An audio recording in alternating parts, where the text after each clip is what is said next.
Buenos días, hermanos. Es un gusto estar nuevamente con ustedes por acá. Gracias, brother.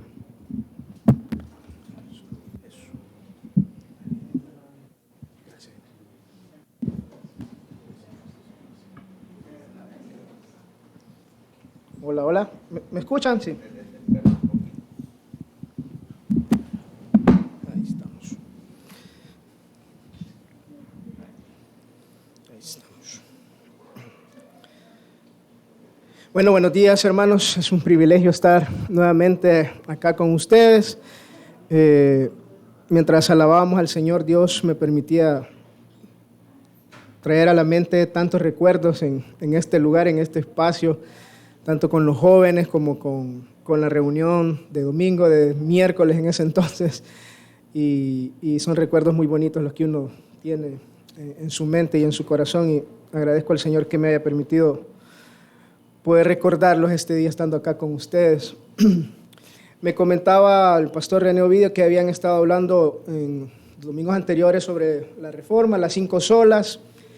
Y yo quisiera quizás no hablar directamente de la reforma ni de las 5 solas, pero de algo que sí permitió que se diera lo de la reforma y las 5 solas.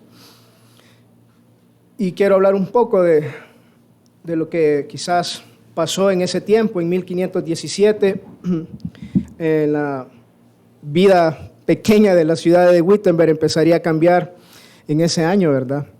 El Papa, que estaba en ese entonces, Décimo, autorizó reducciones en el castigo por los pecados a las personas que diesen dinero para la construcción de una iglesia que estaban haciendo en Roma.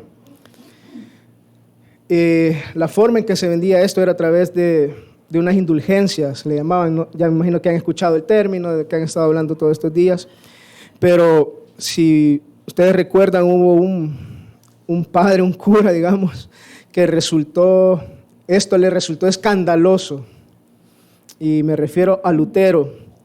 Entonces, porque se oían este tipo de cosas, que tan pronto caiga la moneda a la cajuela, el alma del difunto al cielo vuela. Eso lo decían, era como la forma que vendían las indulgencias, y esto incomodaba a Lutero porque él sabía que en la Biblia no estaba esto. En la Biblia no dice que si nosotros pagamos cierta cantidad de dinero vamos a ir al cielo. No sé si ustedes lo ven, pero yo, por ejemplo, no entiendo ni he visto en la Biblia esto. Entonces podríamos decir que en ese tiempo el problema era que realmente el Evangelio estaba siendo distorsionado, y quizás no distorsionado, sino que no se compartía ese Evangelio. Y como ejemplo tenemos estas indulgencias.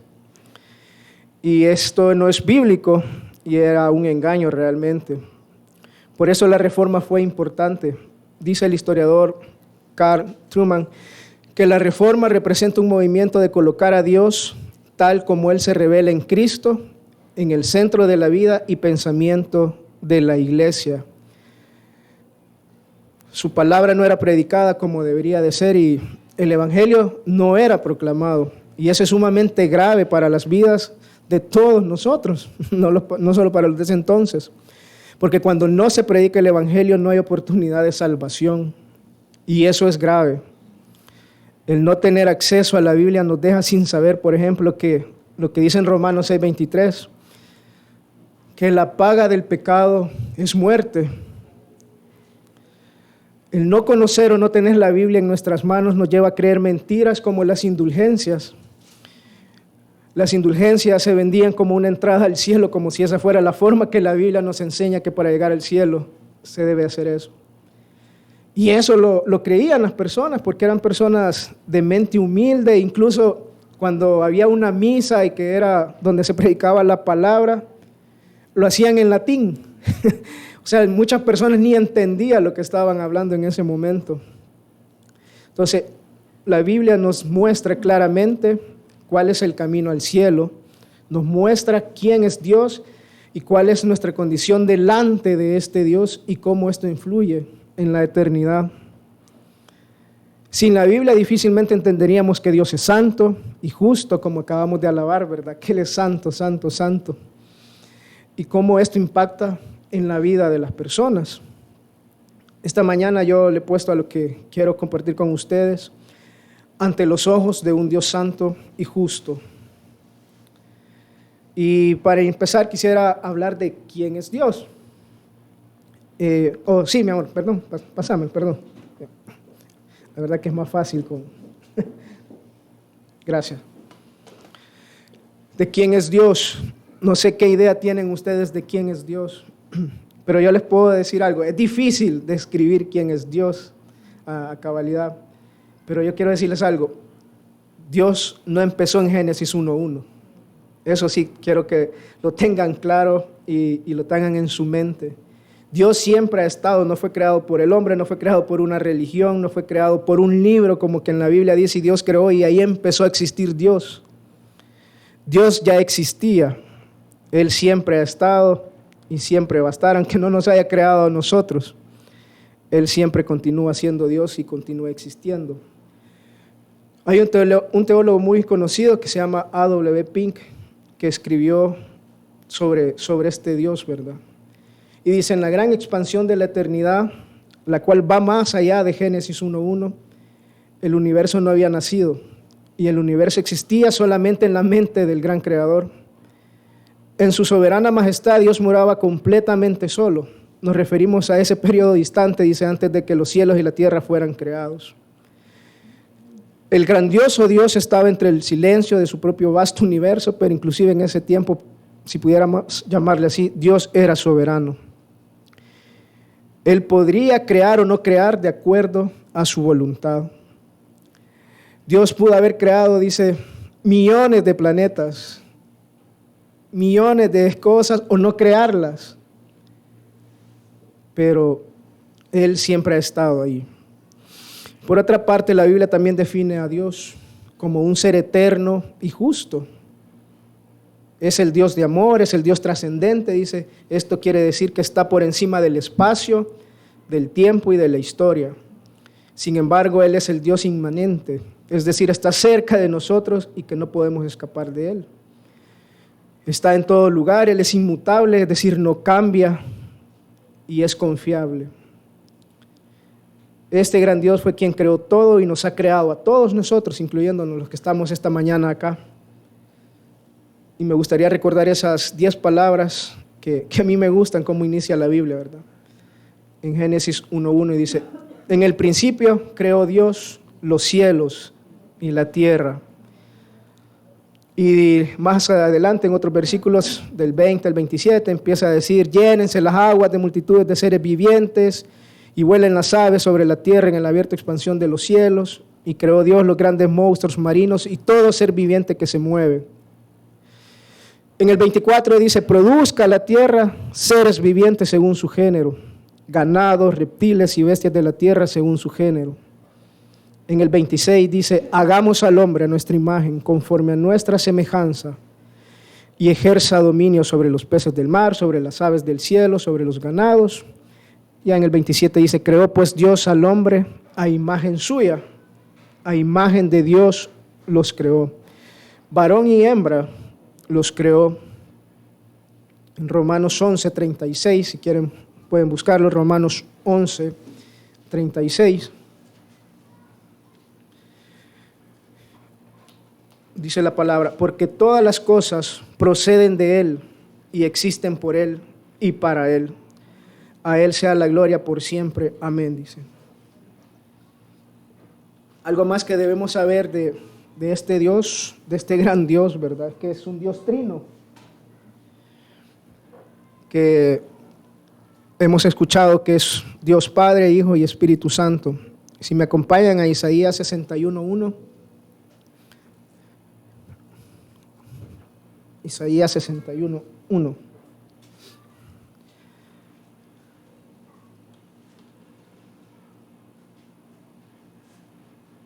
Dice la palabra del Señor, el Espíritu del Señor Dios está sobre mí. Este es, digamos, Jesús, aunque lo escribió un profeta, ¿verdad? Pero es refiriéndose a Jesús, el que iba a decir estas palabras.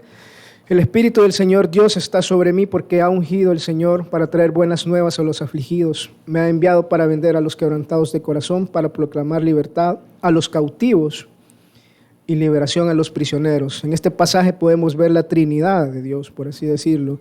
Jesús hablando sobre el Espíritu y sobre el Dios. De igual forma, quizás es más claro verlo en Mateo 3, 16 al 17, si me acompañan.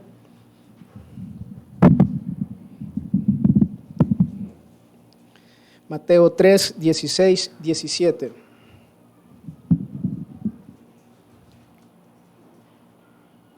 Este pasaje es bien conocido, digamos, por todos.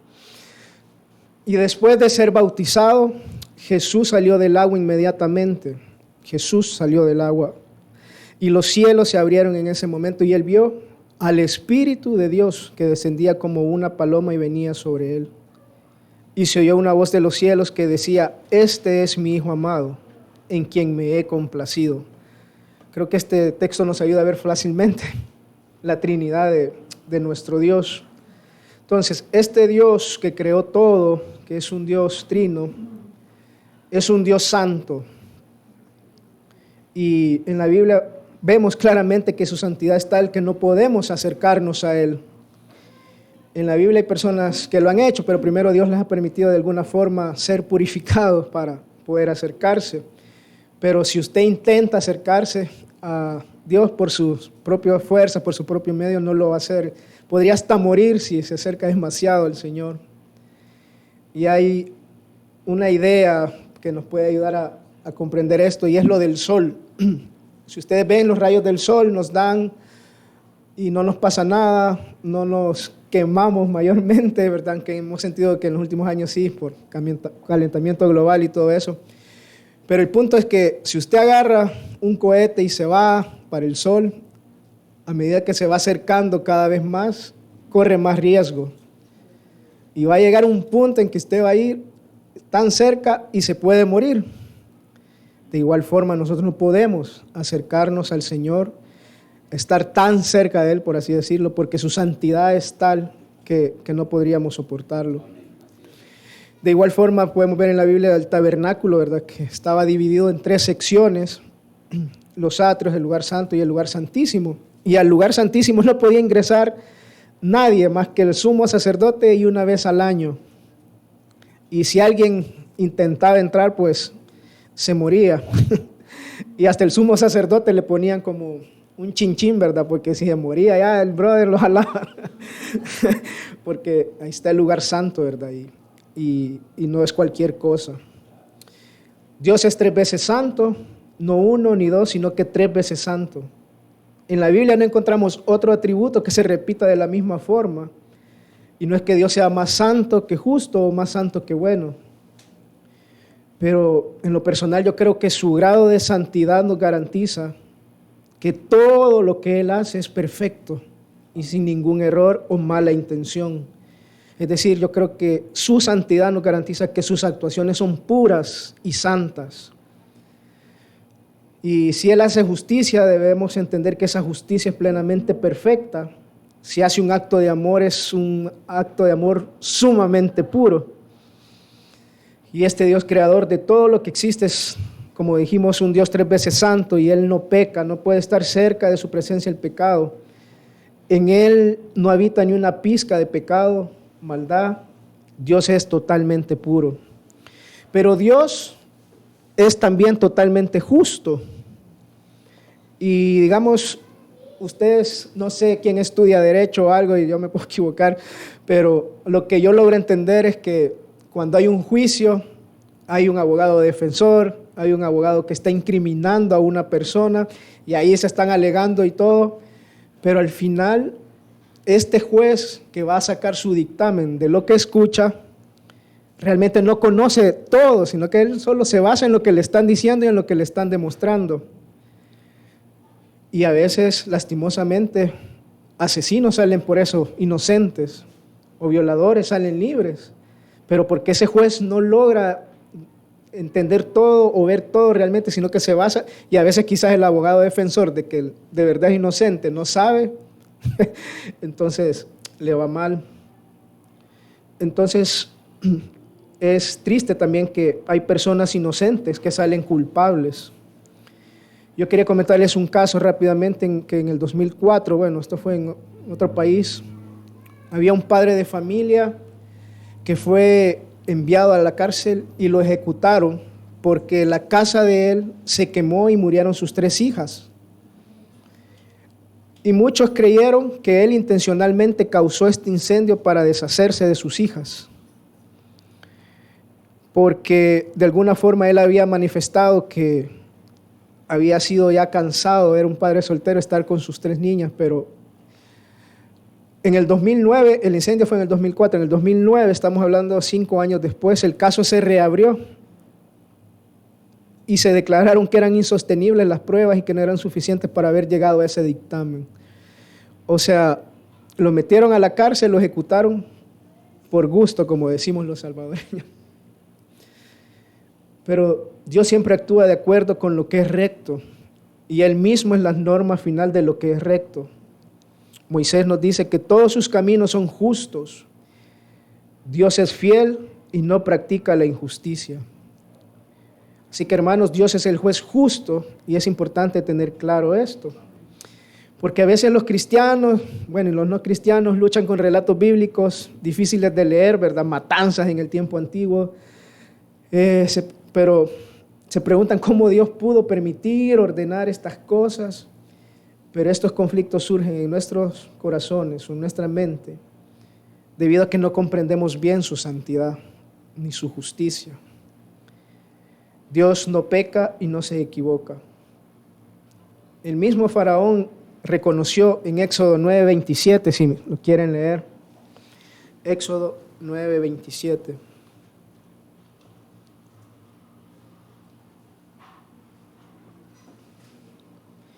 Dice Éxodo 9:27, entonces Faraón envió a llamar a Moisés y a Aarón y les dijo, esta vez he pecado, el Señor es el justo y yo y mi pueblo somos los impíos, dice.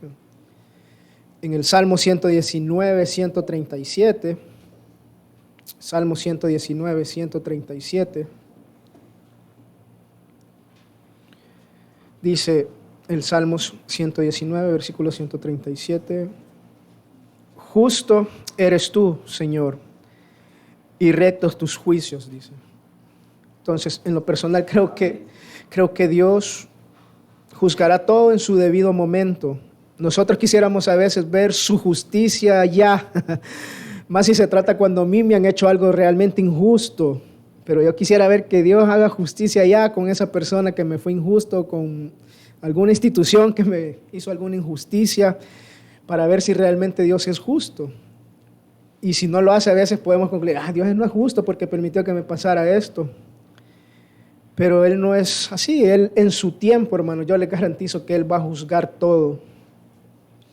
Y el Dios que creó todo lo que conocemos es santo y justo. Al tener claro que Dios es santo y justo, podríamos entender de mejor forma el siguiente texto de nuestra Biblia. Y vamos a regresar al Génesis, versículo 16, 21. Bueno, realmente son muchos versículos los que he considerado, pero quizás se los voy a comentar. Y lo que pasa acá en Génesis 3, 16, 21, en esta etapa de la vida, es que Dios le había dicho a Adán y a Eva que no comieran de un fruto en específico, o de 2, porque eso les iba a ocasionar algo. Pero ellos desobedecieron al Señor. Entonces comieron de ese fruto, ahí aparece la serpiente, que es Satanás, que los engañó, los sedujo, y ellos vieron que ese fruto era bueno. Yo en lo personal creo que Adán y Eva en ese entonces miraban al Señor, miraban a Dios, Él hablaba con ellos, se acercaba a ellos. Y yo digo, si ellos miraban a Dios y si al tomar ese fruto ellos consideraban que iban a ser como Dios, creen que no hubiesen querido ser como ese Dios. Yo creo que se vieron tentados a eso, ¿verdad? A ser como ese Dios que ellos habían visto todo lo que había hecho. Pero bueno, ellos pecaron, desobedecieron, y Jesús empieza a decirles en este texto del 16:21 o anterior, a la mujer, por ejemplo, le dijo que en gran manera iba a multiplicar su dolor en el parto y con dolor iba a dar a luz, y que todo su deseo iba a ser para su marido y él tendría dominio sobre ella. Y Adán dijo, por cuanto has escuchado la voz de tu mujer y has comido del árbol del cual te ordené, diciendo, no comerás de él, maldita será la tierra por tu causa, y con trabajo comerás de ella y todos los días de tu vida. Espino y abrojos te producirá y comerás de las plantas del campo. Y lo demás, ¿verdad? Entonces, no sé si logran ver en este texto o en esta parte de la Biblia la santidad y la justicia de Dios. La santidad porque muestra que cuando el pecado entró en la humanidad, Él de alguna forma se apartó. Dios ya no estaba junto con ellos como lo hacía en los primeros momentos de esta etapa. Porque Dios no puede habitar con el pecado. Y la humanidad en esencia cayó en pecado. Por eso incluso Adán y Eva fueron expulsados, ¿verdad?, del Edén. Y no creo que para Dios haya sido placentero expulsarlos del jardín, pero su santidad es su santidad, hermanos, y aunque así fuera, era lo justo. Era justo porque desobedecieron y merecían un castigo y habían sido advertidos, pero ellos decidieron desobedecer. Entonces la condenación y la expulsión fue justa de este Dios santo y justo. Entonces, aunque esto pasó mucho tiempo atrás, creo que nosotros deberíamos de preguntarnos cómo me afecta este hecho que sucedió al inicio, ¿verdad?, de todo. ¿Cómo me ve Dios a mí a causa de la desobediencia de Adán y Eva? ¿Y cuál es mi posición delante de este Dios santo y justo por lo que hicieron estas dos personas? Podrían pensar, ya sabemos esto, ya lo hemos escuchado, pero hay algo, hermanos, que he aprendido en este poco tiempo de estar con el Señor, y es que se nos olvida rápido lo que Dios ha hecho por nosotros. Se nos olvida el Evangelio, y el Evangelio no solo es para un evento evangelístico, hermanos, ni es para ir a predicar a las personas que no conocen a Cristo. El Evangelio es para nosotros y debemos de recordarlo día a día. Entonces, ante la caída de Adán y Eva, creo que podemos verlo de dos formas diferentes. La primera es que, ¿cuál es mi posición ante este Dios santo y justo? Y es que aquí hay una palabra que no nos gusta mucho, que quizás la mencionen o nos digan, o si ya conocimos al Señor y tienen esa convicción de que ya han superado eso, pues qué bendición, y es la palabra pecador. Quizás sea una de las palabras para algunas personas más ofensivas o que no les gusta que les digan, se incomodan cuando les dicen pecadores.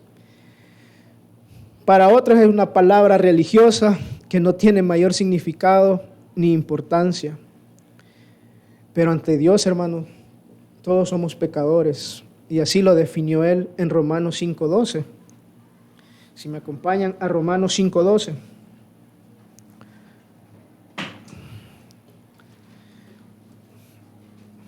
Romanos 5:12.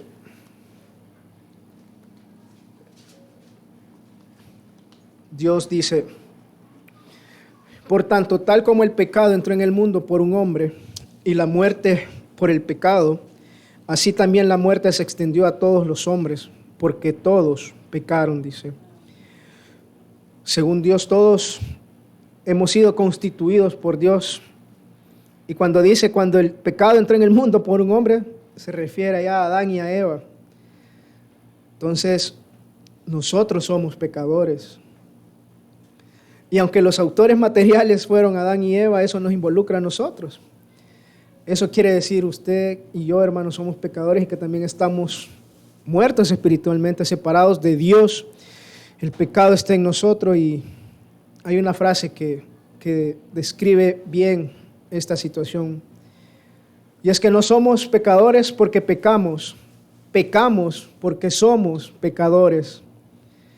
¿Qué quiere decir esto? Quiere decir que a usted no le dicen pecador porque comete algún pecado, comete algún hecho, sino que usted peca porque ya es pecador. Usted hace una acción porque ya está eso en su naturaleza. Quiere decir que nosotros pecamos porque el pecado está en nosotros desde que nacemos. No somos considerados, como les decía, por cometer algún hecho pecaminoso, sino que ya está en nuestra naturaleza. Nosotros vemos con mi esposa a nuestro hijo 3 años, pero él es un pequeño pecadorcito. Él nació con su pecado y no es una buena noticia, pero es la realidad, aunque no nos guste.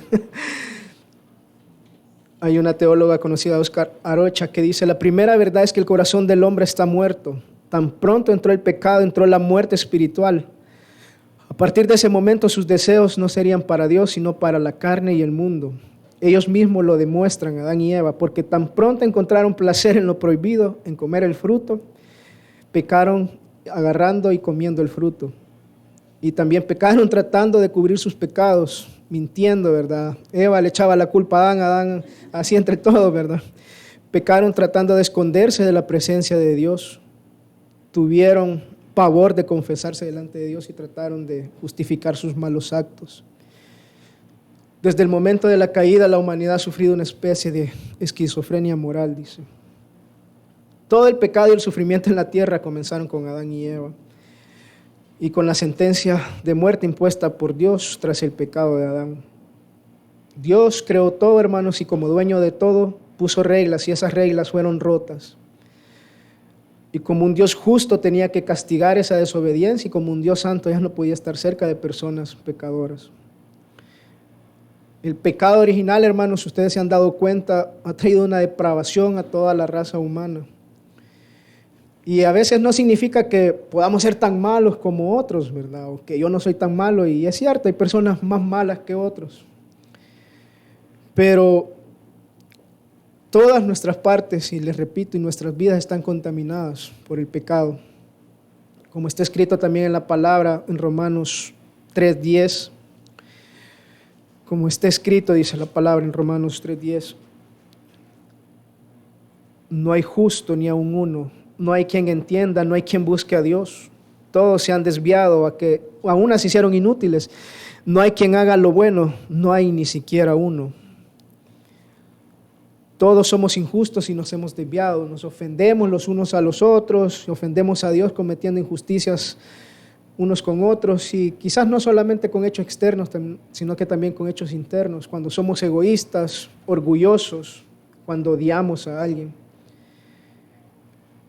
Y el punto no solo es que somos separados de ese Dios santo y justo, sino que nuestra condición, hermanos, delante de Él, es una condición de condenación.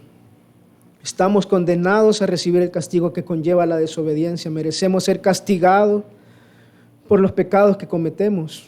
Lo correcto es recibir el justo juicio de Dios. El pecado original trajo culpa y condenación legal ante un Dios santo. Trajo corrupción y contaminación moral del pecado en las vidas de las personas.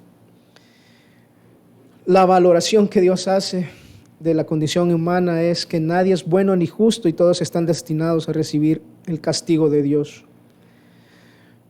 Hay algo que me gusta que menciona la teología sistemática, dice: cuando Adán y Eva pecaron, se hicieron dignos de castigo eterno y de separación de Dios.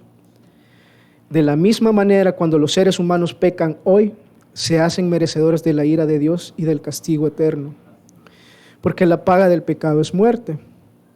Esto quiere decir que una vez que las personas pecan, la justicia de Dios requiere solo una cosa: que queden eternamente separados de Dios, alejados de la posibilidad de experimentar sus cosas buenas y que vivan para siempre en el infierno, recibiendo solo la ira divina para siempre. La ley de Dios nos condena y ante la presencia de Cristo solo podemos reconocer nuestro pecado, hermanos. Toda la humanidad está condenada. La desobediencia a la voluntad de Dios conduce a una sentencia de muerte. Él es justo y está perfectamente justificado al declarar una condena de muerte. Si me acompañan a 2 de Tesalonicenses 1, 8, 9. Primera de Tesalonicenses 1, 8, 9. Segunda de Tesalonicenses 1, 8, 9.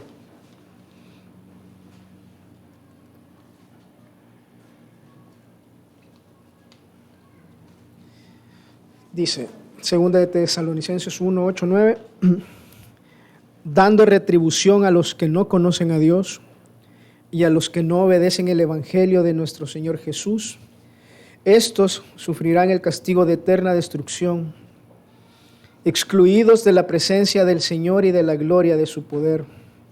¿Qué podemos entender de este texto, hermanos?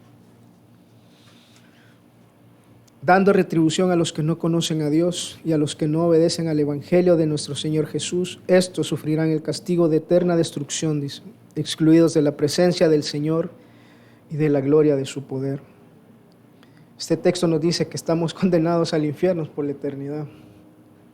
El hombre está condenado al infierno, y esto es porque la paga del pecado es muerte. Y dicen, recordando lo que dice en Romanos 5:18, así pues, tal como una transgresión resultó la condenación de todos los hombres. El hombre nace culpable y se incrementó su culpabilidad con los pecados cometidos. Y la ira de Dios, hermanos, permanece contra los pecadores por haber desafiado su santidad y por haber amado las tinieblas. La humanidad ha provocado la ira del Señor y hemos ofendido su santidad. Somos pecadores desde que nacemos y estamos alejados de este Dios santo y justo. Entonces la pregunta es, hermano, ¿hay algo que nosotros podamos hacer al respecto? Dígame, piénselo. ¿Cree que hay algo que podemos hacer al respecto? Yo creo, me atrevería a decir que para salir de este problema, lo que tendríamos que hacer es ser perfectos, ¿verdad? No cometer pecado. Si usted es capaz de hacer eso, hermano, no necesita las indulgencias como hablábamos, porque ya se queda sin condena y logró ganarse un lugar en el cielo. Pero la pregunta es, ¿puede hacerlo, hermano? ¿Hay alguien que por lo menos haya logrado no pecar un día? 12 horas, 6 horas, 2 horas sin pecar, 5 minutos, vaya. No somos pecadores porque pecamos porque somos pecadores. No podemos evitar pecar porque el pecado está en nosotros, hermanos. Eso no está separado de nuestra naturaleza humana. Dice R.C. Sproul, siendo un Dios perfectamente santo y justo, requiere de nosotros una vida de perfecta obediencia y perfecta justicia. Si Dios es justo y requiere perfección de mí y yo no soy perfecto, entonces Él me tratará con justicia y por lo tanto me espera en el futuro un castigo a manos de un Dios santo. Lastimosamente no podemos cambiar esta realidad, hermanos, por nuestra cuenta propia. No somos capaces de quitarnos el pecado y no hay nada realmente que lo podamos hacer. Las prácticas religiosas son buenas, dejan a veces algo positivo en la vida de las personas, pero no te pueden cambiar esa naturaleza pecaminosa. El venirte a sentar a una iglesia todos los domingos no puede cambiarte esa naturaleza. No pueden darte vida y te mantiene siempre muerto espiritualmente. Así que, hermanos, somos incapaces de verdad de cambiar esta situación. Jesús nos dice que no temamos al que mata el cuerpo, pero no pueden matar el alma. Dice, no temas a los que matan el cuerpo, pero no pueden matar el alma. Más bien teman a aquel que puede hacer perecer tanto el alma como el cuerpo en el infierno, dice. Y esta palabra casi yo creo que ya no se predica, ya no se dice nada sobre el infierno a veces. Muchas iglesias hablan más de prosperidad, de que Dios te quiere dar todo lo que tú querés en la vida, te quiere dar dinero, te quiere dar salud, que vos simplemente no lo tenés porque no crees. Está bien, el Señor sí nos concede momentos felices, momentos buenos realmente, nos ayuda con nuestra salud, con nuestra economía, pero no es esa la principal situación que Dios quiere atacar en nuestras vidas o quiere sanar en nuestras vidas. Si Dios hubiese visto que la necesidad más grande de las personas hubiese sido el problema económico, hubiera mandado un economista mejor, no mandar a su hijo. Pero no es ese el problema más grande que tenemos como personas. Entonces el infierno es una palabra que no nos gusta tampoco escuchar, pero que es importante recordar. Jesús, por ejemplo, es el que más habló en la Biblia sobre este tema y eso me anima a poder mencionar algo sobre esto. En el libro de Marcos menciona que el infierno es un lugar donde es fuego que no se apaga. En Mateo 25 menciona un lugar donde hay tinieblas y que ahí será el llanto y el crujir de dientes. En Lucas 16 Jesús dice sobre el infierno: en el Hades el rico alzó sus ojos estando en tormentos. No es que los ricos se van a ir al infierno, pero ahí había una situación, entonces que había una persona que miraba a otra que estaba en el infierno y que lo vio en tormento. Entonces el infierno no es algo bonito, no es algo que sea placentero. Y hay muchos versículos más que Jesús habla sobre esto. Dice un estudioso teólogo que Jesús tiene que hablar sobre el infierno porque es el destino que espera a todas las personas sin Él. Debido al pecado de Adán, todos somos culpables y merecemos el castigo eterno de Dios. Contrario a la creencia popular, el infierno no es un lugar donde Dios envía solo a aquellos que han sido malos. Realmente, hermanos, el infierno es el destino para todos. Porque todos hemos pecado, hermanos. Esa es nuestra condición, ¿verdad? Original, que todos hemos pecado y todos tenemos este destino. Quizás son malas noticias, ¿verdad? Pero también es la verdad. Y a veces olvidamos lo grave que es esto y cómo afectan nuestras vidas. Pero esta mañana yo no quiero dejarlo ahí, yo quiero terminar dando una buena noticia, que esta condición de pecado, muerte y condenación tiene una solución. Y que este mismo Dios que creó todo, que es santo y que es justo, en su misericordia, amó y dio a la humanidad a Cristo Jesús, nuestro Salvador. Entonces, lo tercero que quiero que veamos es que Cristo es la esperanza de vida ante este Dios santo y justo. Y es importante hablar de la obra de Cristo. Cristo, el Hijo de Dios, era el único que podía venir a la tierra para traernos salvación. Y la persona de Jesús, hermanos, no es un invento por parte de la religión cristiana. Él siempre ha estado presente también, como leíamos al inicio, es un Dios trino y Él siempre ha estado, no ha existido a partir de Génesis 1:1, Él siempre ha estado, siempre va a estar. Y Él siempre ha estado presente y se hizo uno de nosotros. Y Dios nos dio a su Hijo para salvación. Y si me acompañan a Juan, al libro de Juan, al Evangelio de Juan, capítulo 1, los primeros versículos.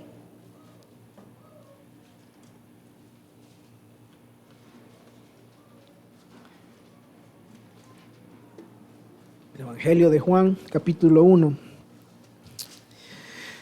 Dice: en el principio era el Verbo, y el Verbo era con Dios, y el Verbo era Dios. Este era en el principio con Dios, y todas las cosas por Él fueron hechas, y sin Él nada de lo que ha sido hecho fue hecho. Más abajo en el versículo 14 dice: y aquel Verbo fue hecho carne, y habitó entre nosotros, y vemos su gloria, gloria como la del unigénito del Padre, lleno de gracia y de verdad. Jesús estaba ahí. Jesús es ese Verbo que se encarnó.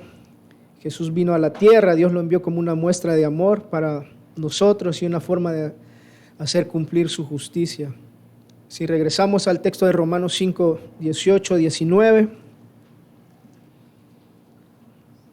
Romanos 5, 18, 19.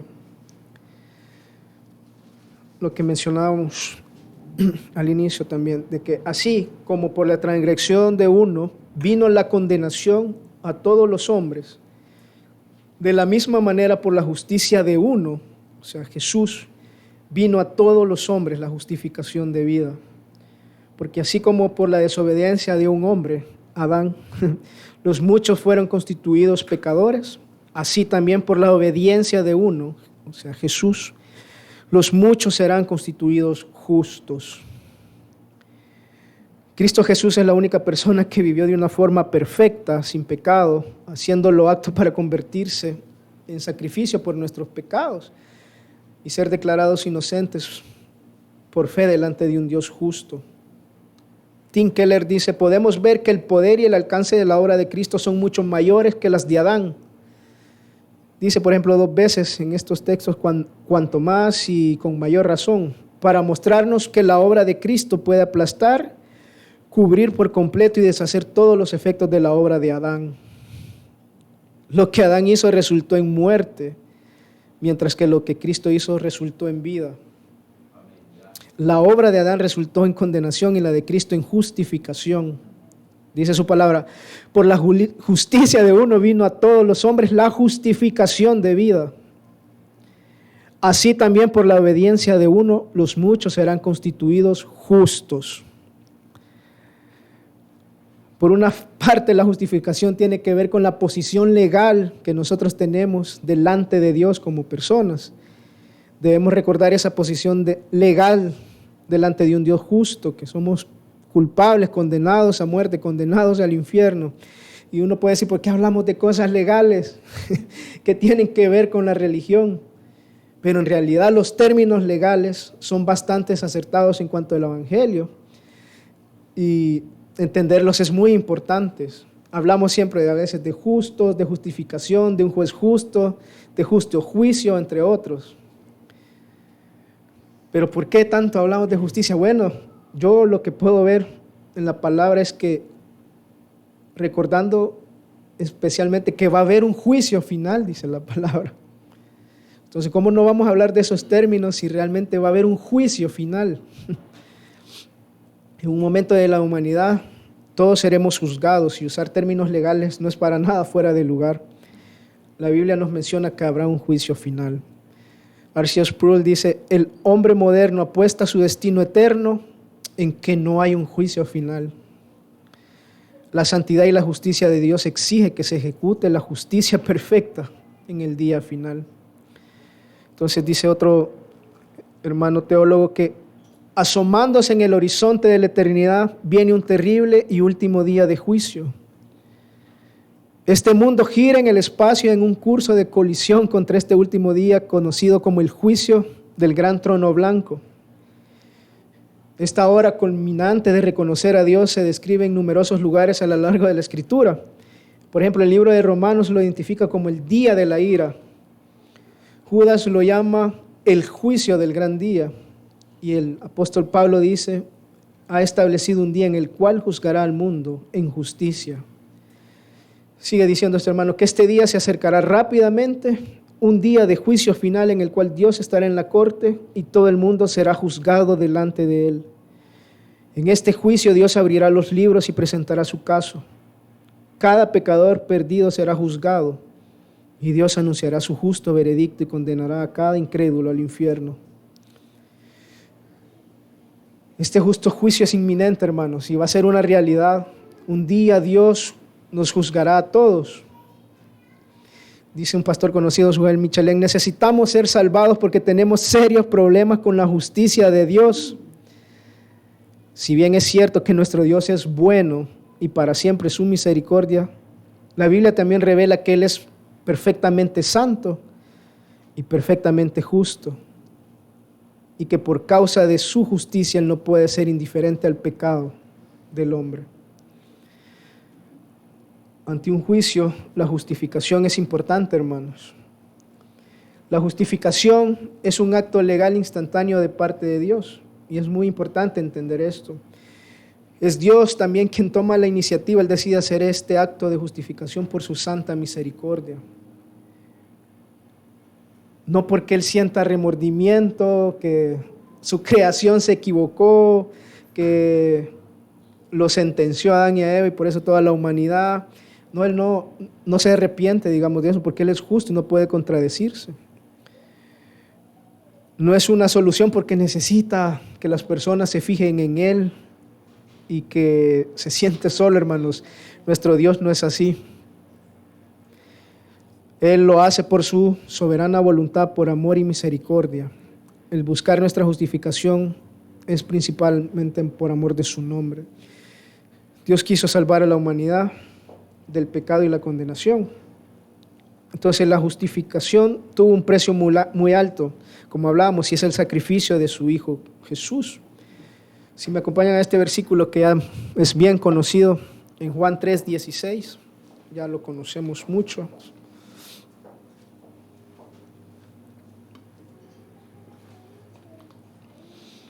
Dice la palabra de Dios: porque de tal manera amó Dios al mundo que ha dado a su Hijo unigénito, para que todo aquel que en él cree no se pierda, mas tenga vida eterna. Porque no envió Dios a su Hijo al mundo para condenar al mundo, sino para que el mundo sea salvo por él. Dios envió a su único Hijo, hermanos, para dar una solución a la humanidad ante esta situación de pecado, muerte y condenación. Mandó a su Hijo para que seamos salvos por él. Jesús, el único Hijo de Dios, fue enviado para ser salvados de esta naturaleza pecaminosa que nos causa muerte y condenación. Es en la persona de Cristo que nuestra justificación y nuestra salvación se hace posible. Es en Cristo en donde Dios pudo hacer justicia por el pecado del mundo. La justificación es un acto legal instantáneo de parte de Dios que declara nuestros pecados están perdonados y que la justicia de Cristo nos pertenece. Nos declara que somos justos ante sus ojos. Jesús fue el Cordero que Dios sacrificó por nuestros pecados. En el Evangelio de Juan podemos ver también que cuando Él lo vio dijo: he ahí el Cordero de Dios que quita el pecado del mundo.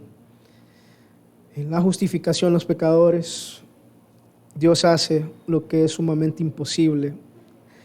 Él ha proporcionado un camino justo para declararnos justos ante sus ojos, sin dejar de ser Él consecuente y fiel a su propio carácter justo.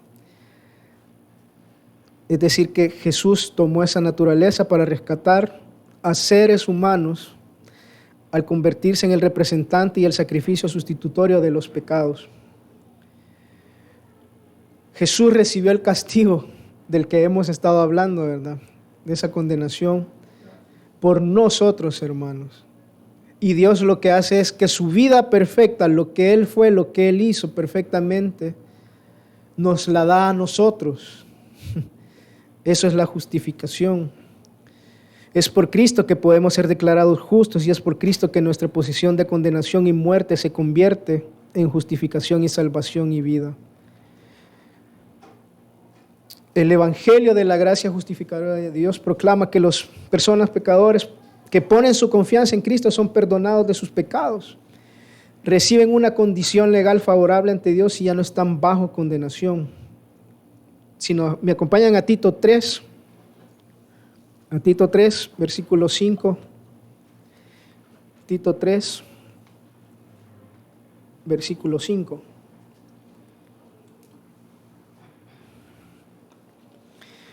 Dice la palabra: Él nos salvó no por las obras de justicia que nosotros hubiéramos hecho, sino conforme a su misericordia, por medio del lavamiento de la regeneración y la renovación por el Espíritu Santo, que Él derramó sobre nosotros abundantemente por medio de Jesucristo nuestro Salvador.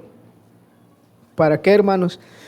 Para que justificados por su gracia fuéramos hechos herederos según la esperanza de la vida eterna. La justificación, nada más, hermanos, si usted quiere que Dios lo vea justo, que usted quiere que Dios lo vea limpio, sin mancha, ponga su fe en Cristo. Creyendo que Él vino a este mundo, vivió una vida perfecta, sin pecado, para luego morir en la cruz por nuestros pecados, y sabiendo que Cristo recibió ese castigo que nosotros deberíamos recibir por parte de un Dios santo y justo. Nuestra culpa es transferida a Él y su vida perfecta es transferida a nosotros. Eso es la justificación. Dios ya no ve nuestro pecado, ahora ve a Cristo en nosotros. Ya no hay culpa, ya no hay condenación. La justicia del siervo obediente es transferida a la persona que pone su fe en Cristo y es considerado justo ante Dios. Isaías 53, si me acompañan. Isaías 53, 5.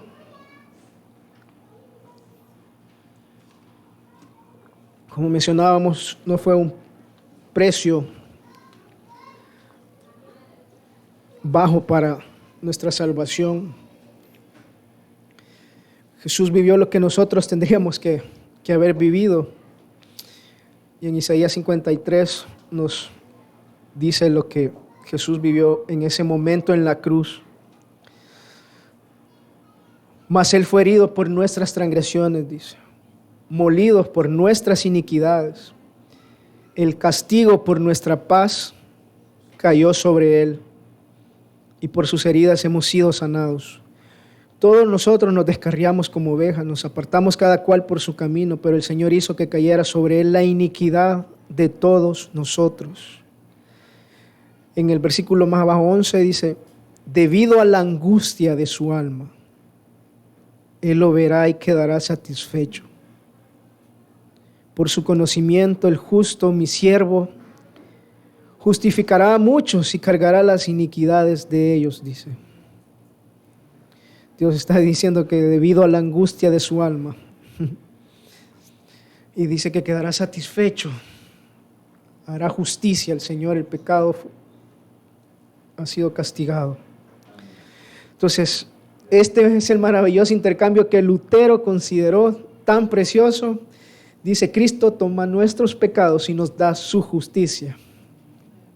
En Romanos 3, 22, 26 dice, es decir, la justicia de Dios por medio de la fe en Jesucristo para todos los que creen, porque no hay distinción, dice, por cuanto todos pecaron y no alcanzan la gloria de Dios, siendo justificados gratuitamente por su gracia por medio de la redención que es en Cristo Jesús, a quien Dios exhibió públicamente como propiciación por su sangre a través de la fe, como demostración de su justicia, porque en su tolerancia Dios pasó por alto los pecados cometidos anteriormente, para demostrar en este tiempo, en el momento que Jesús fue crucificado, su juicio, a fin de que Él sea justo y sea el que justifica al que tiene fe en Jesús. Cristo pagó por completo la pena de los pecados de cada uno de nosotros, hermano. Dios trató a su Hijo Jesús, que no tenía pecado, como si Él hubiese pecado. Jesús soportó las terribles consecuencias de ello en la cruz. Dios hizo que el que no conoció pecado fuera pecado por nosotros para justificarnos. Y esto es lo que Martín Lutero vio con tanta claridad y es lo que le dio una motivación tan grande a la reforma. Cuando las buenas nuevas del Evangelio se convirtieron de verdad en buenas noticias, porque estas son buenas noticias, hermanos.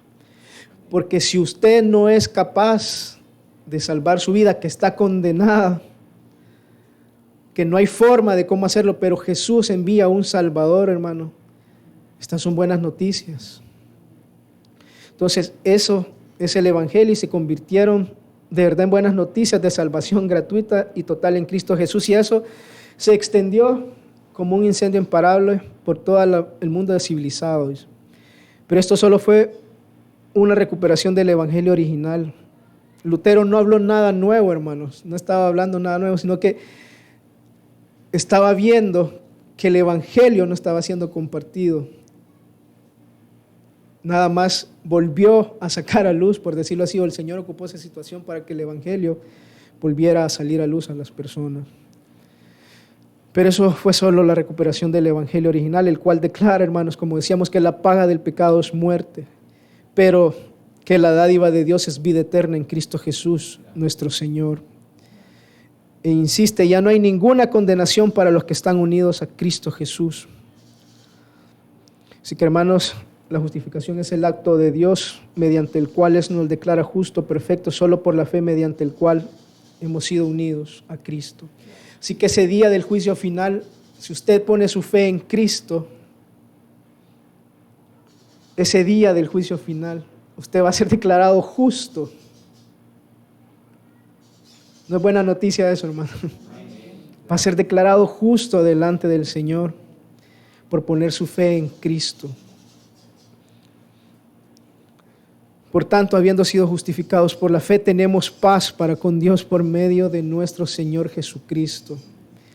Entonces, usted puede disfrutar de ahora de una paz con nuestro Dios por medio de Jesús. Podemos nuevamente acercarnos a este Dios que es grande, santo y justo. Y debemos nada más tomar en cuenta que la obra de Cristo no terminó en su muerte, ¿verdad? Ya que Él resucitó. No solo murió en esa cruz, Él resucitó al tercer día, y eso significa que su sacrificio por nosotros fue válido y aceptable ante los ojos de Dios. Por eso podemos confiar en la obra de Cristo. Por eso podemos tener claridad y confianza que solo Él es el camino, la verdad y la vida, y que nadie puede llegar a Dios sin Él. Yo le invito esta mañana a confiar en Cristo, hermano, a acercarse con confianza a este Salvador. Dice la palabra que en ningún otro hay salvación, porque no hay otro nombre bajo el cielo dado a los hombres en el cual podamos ser salvos. Si no se ha acercado a Cristo, a pesar de que ha venido muchos años a la iglesia, mucho tiempo, hermanos, esta mañana tenga la confianza de acercarse a Cristo. No sé si usted ha meditado cuál es su posición ante este Dios santo y justo. Si ya usted considera que es justo ante Dios, si está seguro de eso, si ha puesto su fe en Cristo Jesús. Y si ha venido tanto tiempo, no tenga miedo, hermano, en considerarlo y decir, realmente no soy justo delante de Dios, pero este día yo quiero acercarme a Jesús, quiero confiar en Él, quien me hace justo delante de Dios. Yo solamente quiero sacar acá. ¿Y por qué es importante, hermano? Yo lo invito a que medite eso. Yo traigo esta cuerda acá, no para ahorcarme, bro, sino que yo quiero hacer algo. Tal vez, Linda, me ayudas.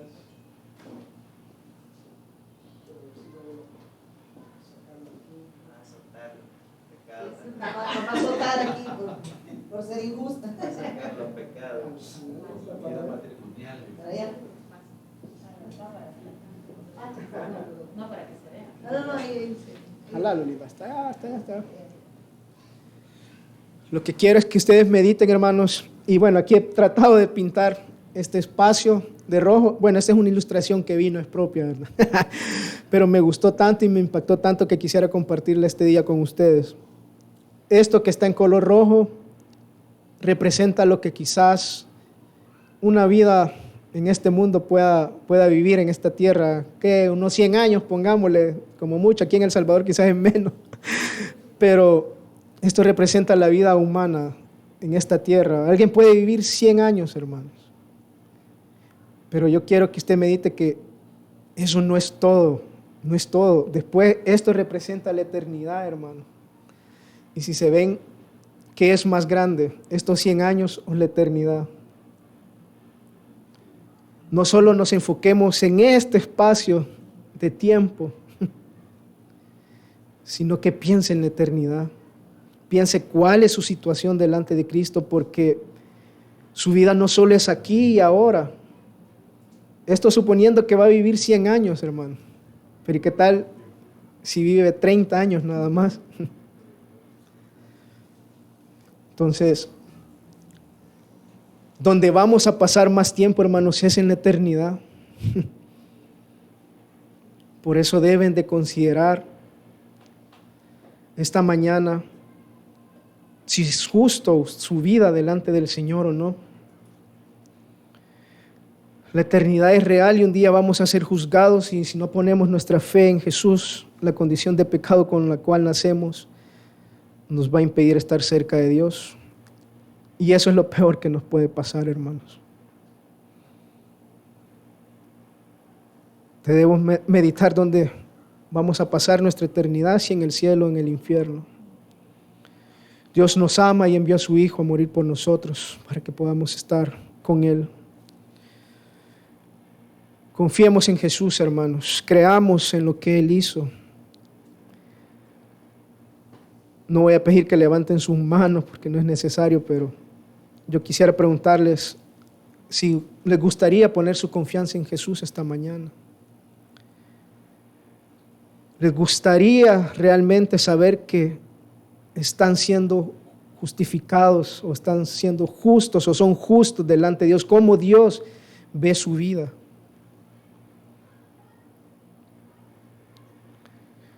Si gustan, vamos a orar esta mañana.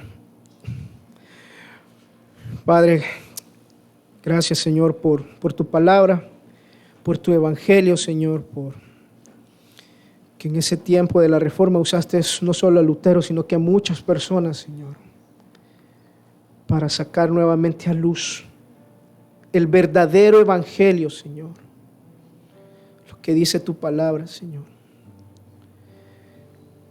Entendemos, Señor, que hemos pecado, que te hemos ofendido, Señor, que somos pecadores y que tú eres un Dios santo, justo, Señor. Te pedimos esta mañana que puedas, Señor, ayudarnos a entender esto, Señor, y que puedas hablar a nuestros corazones, Señor. Te pido, Señor, que puedas traer salvación a esta iglesia, Señor, de Ilopango, Señor. Que puedas permitir, Señor, que las personas tengan claridad, Señor, de cuál es su condición delante de ti, Señor. Y si hay personas que están claras, Señor, pues gracias, Señor, por tu misericordia. Gracias, Señor, por darles salvación. Y si hay personas que están dudando, que no saben, Señor, que tú puedas darle claridad, Señor, que también entiendan que no importa los años que han venido a una iglesia, Señor, como mirábamos con la cuerda, Señor, es más importante la eternidad, Señor. Y si yo he estado teniendo confusión o no he tenido claridad aún que he venido tantos años a la iglesia, que esta mañana esa persona pueda tener claridad, Señor. Gracias, Señor, por Cristo Jesús, porque realmente no hay nada que nosotros pudiéramos hacer, Señor, para salvarnos. E incluso, Señor, sabemos que ni nos interesaba buscarte, Señor. No nos interesaba buscarte por nuestro pecado, Señor. Y es por el pecado, Señor, que el pecado nos aleja de ti y no nos hace querer verte ni querer nada de ti, Señor. Pero en tu misericordia, Señor, tú hiciste por nosotros. Enviaste a tu Hijo, Señor, a morir por nosotros. Que podamos confiar en Cristo, acercarnos a Cristo esta mañana, Señor. Gracias, Señor, por la salvación, por la justificación, Señor. Gracias, Señor. Gracias por tu misericordia y por tu bondad, Padre. Gracias, Señor, en el nombre de Jesús, Señor. Amén.